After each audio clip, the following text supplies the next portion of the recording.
Hello बच्चों, आज हम पढ़ेंगे पाठ 4 इब्न बतूता, जो कि एक कविता है। बच्चों, इब्न बतूता नाम का एक आदमी रहता है। इस कविता में उसके बारे में बताया गया है कि जब बहुत तेज हवा चलती है और तूफान आता है तो हमें अपने घरों से नहीं निकलना चाहिए। अगर हम उस समय अपने घर से निकलेंगे तो हमें किस तरीके की परेशानी होगी, वो इस कविता के माध्यम से बताया गया है। आइए देखते हैं। सबसे पहले इससे जुड़े कुछ प्रश्न हैं, चर्चा करें।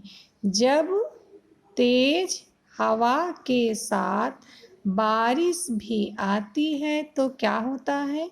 बच्चों, बहुत तेज हवा चल रही हो और साथ में बारिश भी होगी, मौसम एकदम ठंडा हो जाएगा, तो उस समय हमें घर से नहीं निकलना चाहिए।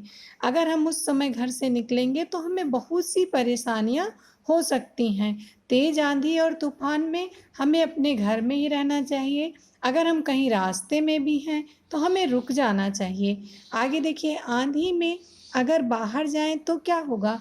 अगर हम आंधी या तूफान में बाहर जाएंगे तो पहली बात तो जितनी भी धूल होगी वो हमारी आँख में, नाक में, कान में चली जाएगी, उससे हमें परेशानी होगी। उसके अलावा अगर किसी जगह से जाते समय रास्ते में पेड़ टूट गया या तार टूट गया तो उससे भी हम सबको नुकसान होगा। इसलिए इस कविता के माध्यम से यह बताया जा रहा है कि हमें कभी भी तेज हवा, आंधी, तूफान में अपने घर से नहीं निकलना चाहिए। और अगर हम कहीं रास्ते में भी हैं तो हमें उसी जगह पर रुक जाना चाहिए जो हमारे लिए सुरक्षित स्थान हो। अब देखिए, इस कविता में इब्न बतूता को क्या क्या परेशानी होती है। बच्चों, आप भी हमारे साथ साथ इस कविता को पढ़ेंगे। देखिए, इब्न बतूता जी तेज तूफान में बाहर निकल गए तो क्या हुआ, आइए देखते हैं।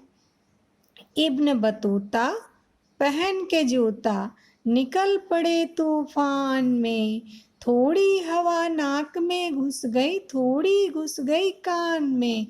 देखिए, इब्न बतूता पहन के जूता, इब्न बतूता ने क्या किया? जूता पहन के किस में निकल पड़े? तूफान में। बहुत तेज तूफान चल रहा था और उसी में वो अपने घर से निकल पड़ते हैं। थोड़ी हवा नाक में घुस गई, थोड़ी घुस गई कान में। और इतने तेज तूफान में अगर घर से निकलेंगे तो उनके नाक और कान में हवा घुस गई तो उससे उनको परेशानी हुई। कभी नाक को कभी कान को मलते इब्न बतूता। और जब नाक और कान में हवा घुस गई तो उनके नाक और कान में खुजली होने लगी तो उसको मलना शुरू कर दिए। इसी बीच में निकल पड़ा उनके पैरों का जूता। और क्या हुआ कि वो एकदम परेशान हो गए। परेशान होते होते उनके पैर से उनका जूता भी निकल पड़ता है। उड़ते उड़ते जूता उनका जा पहुंचा जापान में। यहाँ पर जापान का क्या मतलब है बेटा? कि बहुत दूर चला गया उनका जूता। उड़ते उड़ते यानी तूफान में घबराहट के मारे उनके पैर का जूता छूट गया और वो बहुत दूर जाकर के गिरा। इब्न बतूता खड़े रह गए मोची की दुकान में। फिर वो घबरा करके एक मोची की दुकान में जा कर के खड़े हो जाते हैं।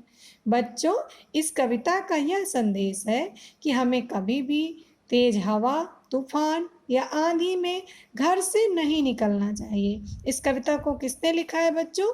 सर्वेश्वर दयाल सक्सेना जी ने। ठीक, अब आप इस कविता को एक बार जरूर पढ़ेंगे। ठीक।